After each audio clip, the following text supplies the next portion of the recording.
Hello, I'm David Naert from HowRTE in Belgium and chair of the EUROVISION Sport Radio Group, hence the title of the podcast. Markus Tepper from WDR in Germany is a bit of a regular on this podcast, mostly because he was the former chair of this radio sport group, but also because he's usually the first to reply to any of our emails. He's a sports journalist by trade, but spends most of his days as a sports coordinator for ARD. Maybe that's a thankless task, Markus, I'm not sure. But welcome anyway to the podcast. Great to have you. Good to see you all. Hi, David. Jackie Hurley is a sports broadcaster from RTE in Ireland. She presents Sunday Sport on RTE Radio 1, and she's one of the hosts of The W, a podcast dedicated to sportswomen. Jackie's co-host Elaine Buckley, you may remember, was on this podcast 12 months ago. Then we were talking about the Women's World Cup. Welcome, Jackie. Thanks for having me. And Richard Henriksson from Swedish Radio is a former professional footballer who is now, as his boss described him to us, Swedish Radio's football expert. Welcome, Richard. Thank you very much. Thanks for having me.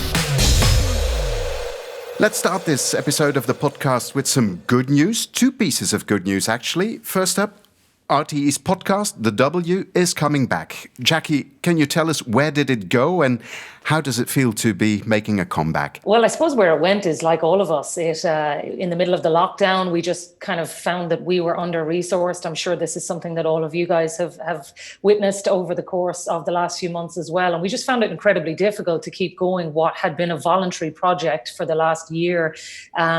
To do that on top of everything else. We had a lot of people in our department who were redeployed to news and other places.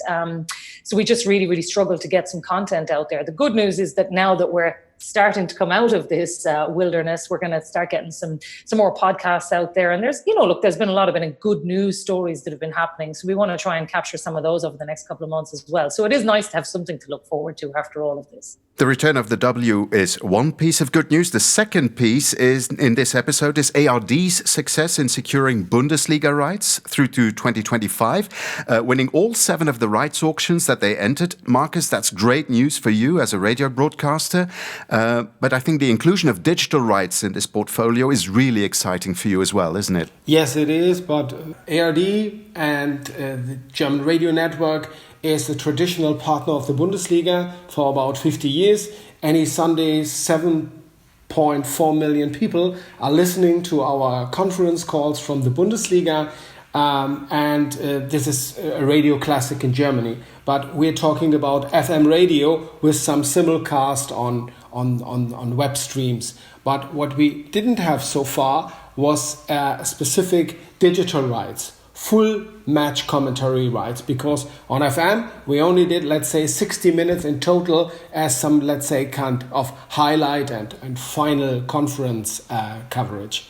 Now we managed to grab digital rights for full commentary for all 617 matches per season from the Bundesliga. And this is a success, clearly. Yes, and especially because Amazon, as a new player, was a rights holder in the previous cycle. How did you manage to beat them? I have no idea.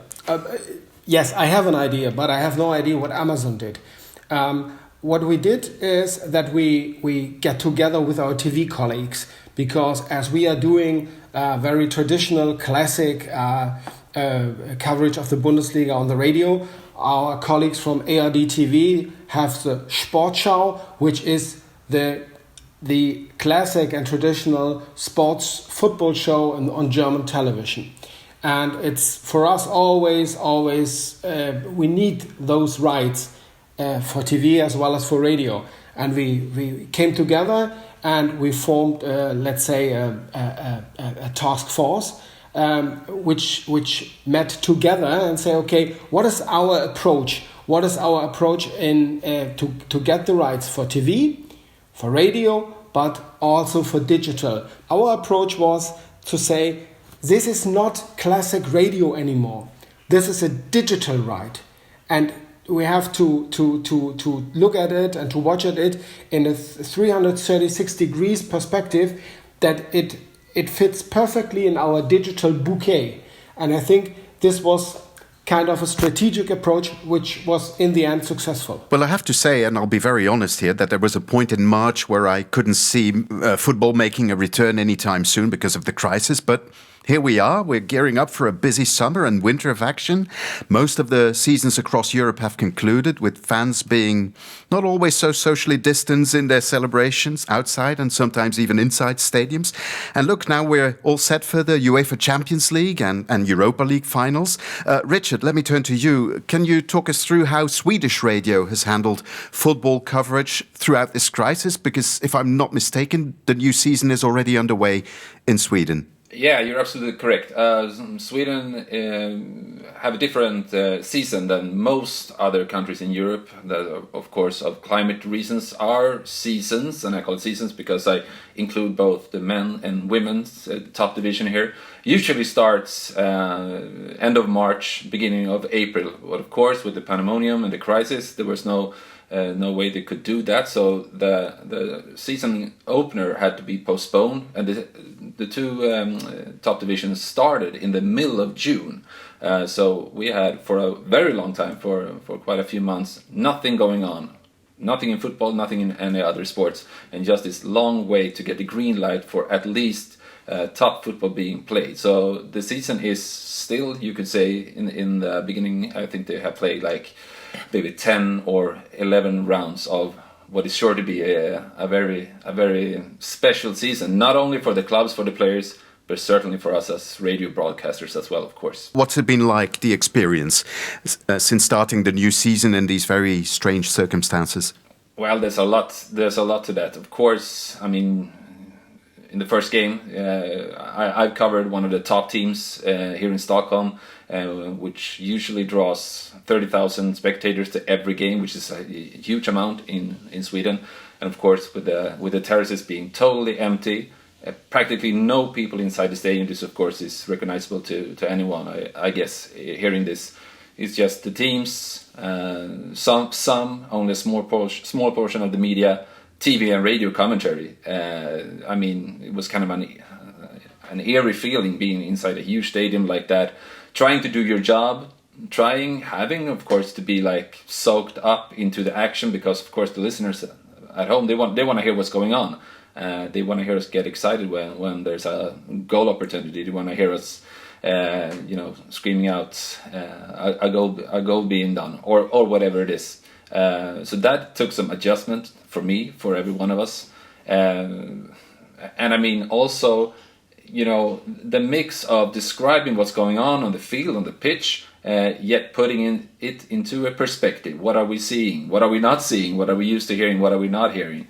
For me, who works as a pundit doing expert commentary, it certainly has given me some new stuff I can deliver to the listeners, such as, just by for a few seconds, get your earphones off, listening actually to what the coaches say, because in some stadiums you're only like 5 or 6 meters behind the bench. So there have been instances where I've done that, managed to hear what the coach is screaming or saying to some of the players, and then being able to deliver that to the radio listeners. So I take it at Swedish Radio you deliver pure commentary. You do not enhance it with fake stadium sounds? We don't. No, I don't think we had it under discussion, but I don't think under serious consideration.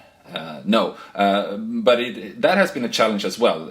Not having any layers of fake crowd noise or whatever. There is the tendency for every one of us to, like, in terms of volume, lowering your voice because you don't want to scream out in an empty, silent stadium. And also, what I was referring to earlier, having the energy throughout the game, even though there's no crowd noise or spectators or anything. But no serious discussion about faking anything, no. Let's go to Jackie at RTE. What live sports has RTE been offering over the last few weeks or months?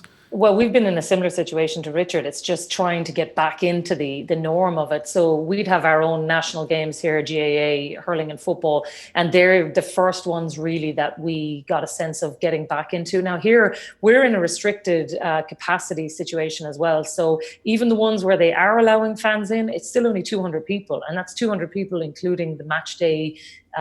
So your teams, your medics, everybody. So, I mean, really, you were talking about only 60 people being allowed into the grounds, where if you disperse those tickets to the teams, you're pretty much just talking about them and their other halves coming along. So it's a really, really small capacity. And like that, all of the same issues that Richard has outlined, our commentators and presenters are feeling the same. I mean, we're generally presenting now where we might have done the TV presentation from the ground or the radio presentation. We're now back here and we're just handing over to the commentator, who is now responsible as being the sound engineer and everything else, at the ground. So there is difficulties that are coming with all that as well. Our National Football League has just restarted here. It just started at the weekend, but we have already, in 3 days of the soccer league coming back, we have already had one potential positive case. The player has been self-isolating after showing some signs of having the virus. And I tell you, even after one weekend, if it is a case that this starts happening, we're going to be in trouble of just the project restart. They've already shortened the season. So there's obviously huge difficulties around trying to make sure that once we get up and running, that the sport continues, because we rely on it from a broadcasting point of view. There's obviously advertising wrapped up in all of that, but actually I found during the lockdown, it's as much for people's mental health that we have sport. I think all of us, having missed it for so long, none of us want to go back into a situation where it's been taken away again. That's for sure. And Marcus, Germany, the Bundesliga was the first one to restart. What has the radio experience been like for you, doing all the commentary from these empty stadiums? Yes, what we discussed very much, how will be the sound, how will be our sound in stadiums who are usually fully packed with 40, 60 or 80,000 people.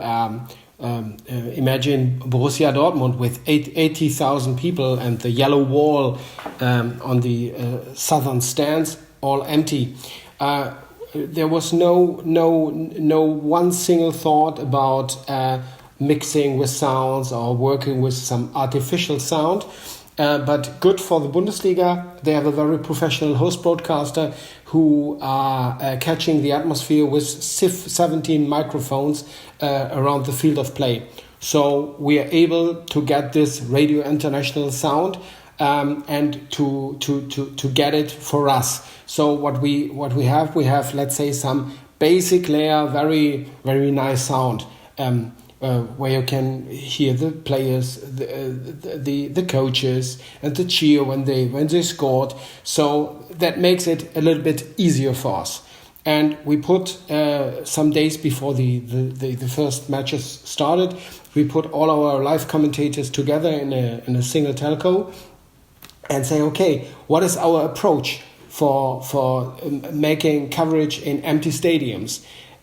What is our view and what is our position?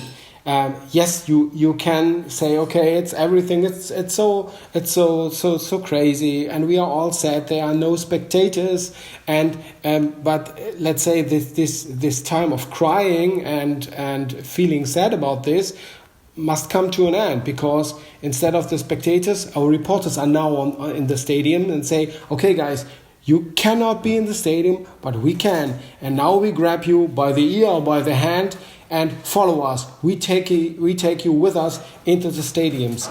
And this worked very, very well. This was our approach. And at ARD, you have the added challenge of Germany soon hosting the Europa League finals. Obviously, I think you'll be covering the Champions League finals as well. What does that mean for ARD as a radio? The same.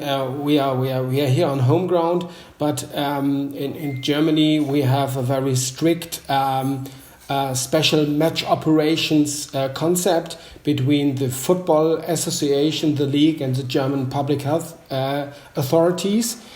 So there are very strict rules and strict limitations, how many people, how many media people, commentators may be present in the stadium. And this is a way we have to work. And this is a little bit similar to the Bundesliga. So for the EuroLeague final tournaments, we can copy-paste it. I'd like to move to women's sport now, and maybe Richard, bring you in first, because you mentioned Swedish Radio covers not only the men's but also the women's league. Have you noticed that because of the crisis there has been an impact at all, financially maybe, or in terms of exposure on the women's sport, the women's league, or is it just business as usual? The most special thing about the Swedish top division now, if you look to the women's side, is of course the teams and the players. Some of the teams are professional, not by any close, marginal, every one of them. Some of them are you would consider amateurs. They train in the evenings, they play games in the evenings and the weekends. And now they have a much more compact match schedule. They have to travel a lot. They don't have these squads of like 20 to 23 players. Maybe they are just 15 or 16. So of course they have to play like youth team players in some games. So the quality hasn't been great. And while I have no problem expressing that opinion as a commentator, it's more of,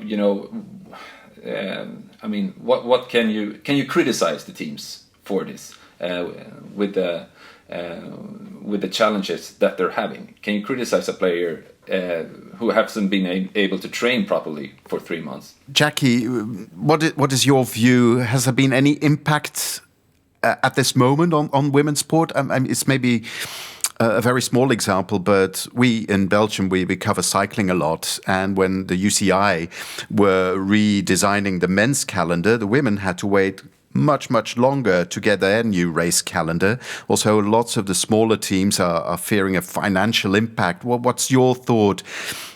Could it be a setback for many women's sports? What's happening now with the corona crisis? Yeah, I think it's going to be a huge setback for women's sport, because even if you look at something like the Euros, like the women's championships was supposed to be next summer, everybody was talking about Euro 2020. Euro 2020 is cancelled. It's been pushed back to next year. It seemed like their championships was a complete afterthought. Now, everybody understood, the players themselves, and obviously I know a lot of the Irish team, they fully understood that their tournament was going to be postponed, but it was the lack of communication that really bothered them, because they felt like they were an afterthought.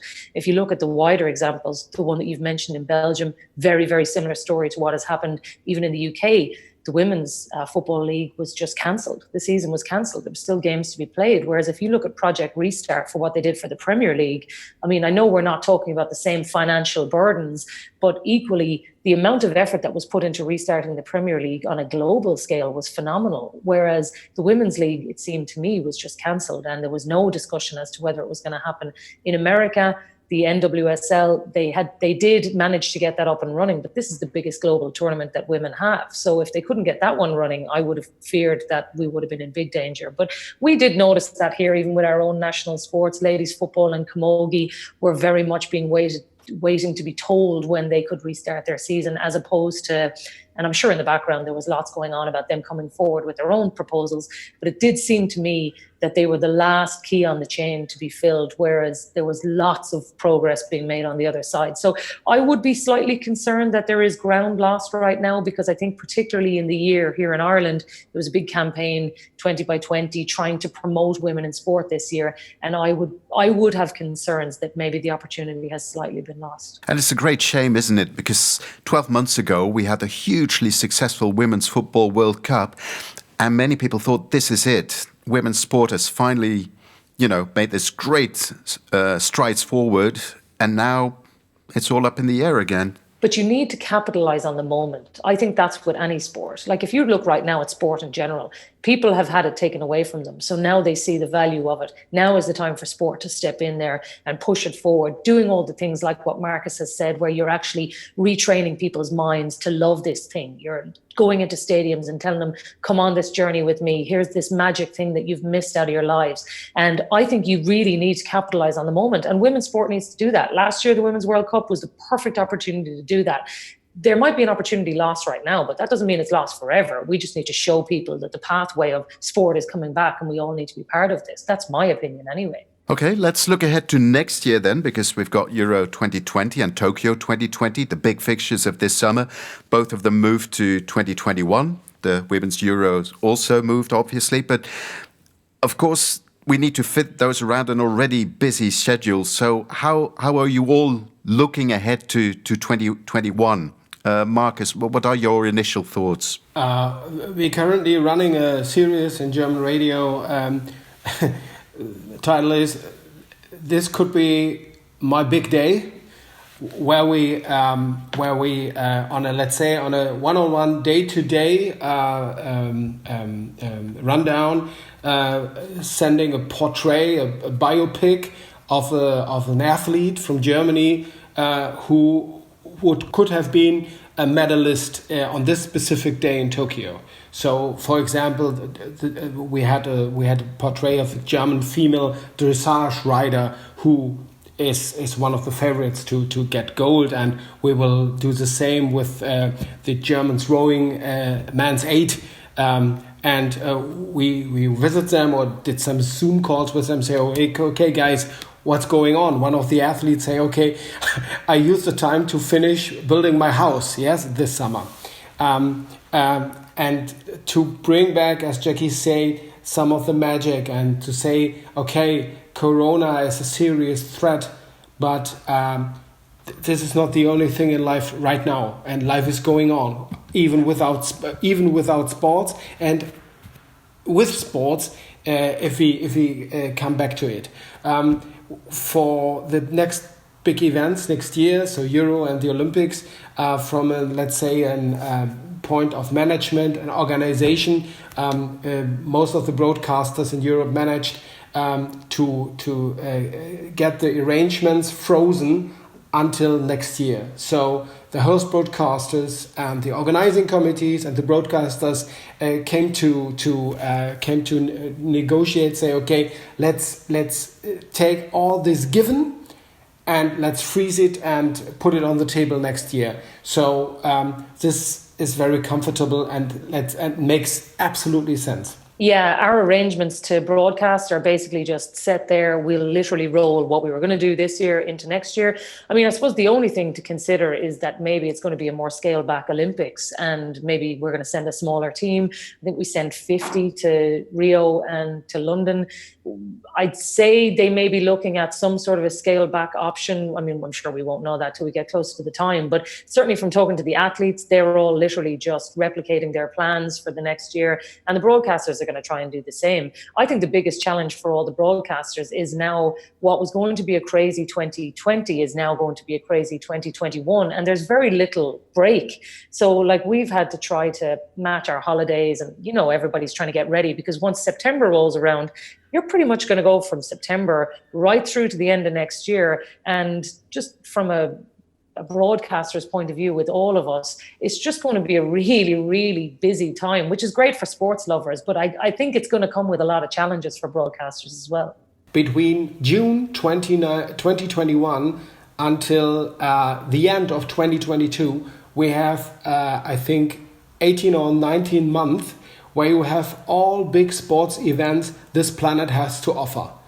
Winter Games, Summer Games, Euro, FIFA World Cup, in between European Championships, Commonwealth Games, World Athletics Championships, European Championships, everything in between 19 months. So for sports lovers, it's great.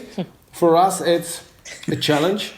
And I guess it's the same for Swedish Radio, Richard, maybe with the exception of the Commonwealth Games. Yeah, that's the exception. Even though we're a small nation, in European terms, a small radio network as well. We, of course, in Sweden are huge in winter sports, so the year goes on for 12 months. But having said that, I mean, when we talk amongst each other here, we're looking forward to it. We're hoping for it. It's going to be crazy. It's going to be great. I think it's important also as journalists to have, the perspective that even though, and I think I speak for the whole world, we want things to get back to normal. But there is, of course, the question, can the Euros, even next summer, be played? Is it wise to do that? What about the Olympics? I mean, Jackie said that maybe it's going to be scaled down. I think it's easy, even as a sports broadcaster, to being maybe a bit too much caught up in the emotions of wanting it to be the Olympic Games as it was intended to be. You need to always, I think, have that journalistic perspective on what's the voice of reason here, and not be. I don't think it's our job to be disappointed if there is a scaled back Olympic Games, or if the Euros next year won't be the same tournament as everybody wants. I think what Richard is saying is absolutely correct. I mean, journalistically, it's not our job to say whether, we're disappointed or not. We all love the Olympics. We wanted to go ahead, but we'll do what is the safest thing to do. And I think all of the athletes have that approach as well. Like any of the athletes here that we talk to would say they would be devastated if they didn't get to go to the Olympics, but it's not their decision. If somebody tells them it's not safe to go, then they won't go. I think the biggest challenge is that, one, it's not an equal field, because there are some countries who have not been impacted in the same way. So some people's training has not been impacted in the same way. So when all of those athletes go to the start line, whatever kind of an Olympics we have, you can be sure that it's not equal, because they've all had different senses of it. Some of them have been sick, some of them have not been sick, some of the, so it's very hard to judge on that. And then I think some countries are going to be in a different position by then, because of just the seasons and the way that this virus is moving around. By the time we get to next summer, some countries are still going to be right in the middle of this, and they're just not going to be able to travel. So look, I think it will be a huge disappointment for sports fans if it doesn't happen. But at the end of the day, if that's the decision that's going to save this world from further crisis, then sport has to come second. That would be my opinion. What we have to keep in mind is only 6 months after Tokyo, we have the Beijing Winter Games.